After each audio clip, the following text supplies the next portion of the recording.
இன்று நாம் ராமாயணத்தில் அதிகம் பேசப்படாத ஆனால் ஆழ்ந்த உணர்வும் தத்துவமும் கொண்ட ஒரு விஷயத்தை பற்றி பேசப் போகிறோம்.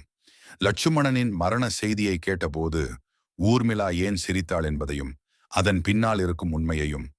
14 ஆண்டுகள் வனவாசம் செல்லும் போது ராமருடன் லட்சுமணனும் சென்றார். அவர் ஒரு வீரன், ஒரு காவலர், தன்னலமற்ற தியாகி. ஆனால் அவரை விட கூட அதிகமான தியாகம் செய்தவர் யார் தெரியுமா? அவர்தான் ஊர்மிளா, அவரது மனைவி. லட்சுமணன் வானத்தில் விழித்திருந்தார்.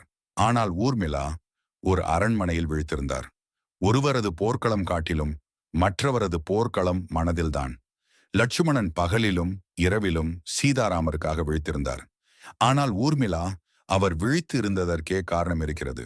அது ஒரு தியாகத்தின் விளைவு. லட்சுமணன் வனவாசத்திற்கு செல்லும் முன் அவர் நித்திரை தேவியிடம் ஒரு வேண்டுகோள் வைத்தார். நான் 14 ஆண்டுகள் தூங்கக்கூடாது. ராமர் சீதா இருவரையும் காப்பதற்காக விழித்திருக்க வேண்டும். அதற்கு நித்திரை தேவி சம்மதித்தார். ஆனால் ஒரு நிபந்தனையுடன். நீ தூங்காமல் இருக்கலாம், ஆனால் உன்னுடன் இணைந்த ஒருவரே அந்த நித்திரையை ஏற்று தூங்க வேண்டும்.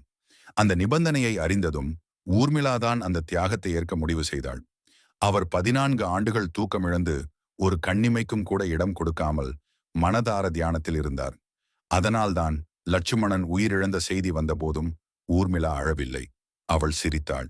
அவளின் அந்த சிரிப்பின் பின்னால் இருந்த உண்மை என்ன? அவள் கணவர் உயிரிழக்கவில்லை. அவர் தர்மத்தில் வாழ்ந்தார். அவர் ஒரு போராளியாக இருந்தார். அவளுக்கு தெரியும், அவன் வீணாகப் போகவில்லை. அவனின் உயிர் தர்மத்திற்கு அர்ப்பணிக்கப்பட்டது. அவனின் இறப்பு ஒரு சாதாரண மரணம் அல்ல. அது ஒரு வாழ்வின் முடிவல்ல, ஆனாலும் ஒரு சரித்திரத்தின் உச்சிகட்டம். அதனால்தான் ஊர்மிளா கண்ணீர் விட்டாள் இல்லை. அவள் பெருமையாக சிரித்தாள். அந்த சிரிப்பே ஒரு வெற்றியின் சின்னம். இன்றும் ஊர்மிளாவின் பெயர் பெரும்பாலும் மௌனமாகவே இருக்கிறது. ஆனால் அந்த மௌனமே ஒரு போராளியின் குரலாக இருக்கிறது. நீங்கள் என்ன நினைக்கிறீர்கள்? இந்த கதை உங்கள் மனதை தொட்டதா? அப்படியானால் கமெண்டில் ஒரு ஜெய் ஸ்ரீராம், ஜெய் லட்சுமணன், ஜெய் ஊர்மிளா என்று எழுதுங்கள். மீண்டும் ஒரு அற்புதமான கதையுடன் சந்திக்கலாம்.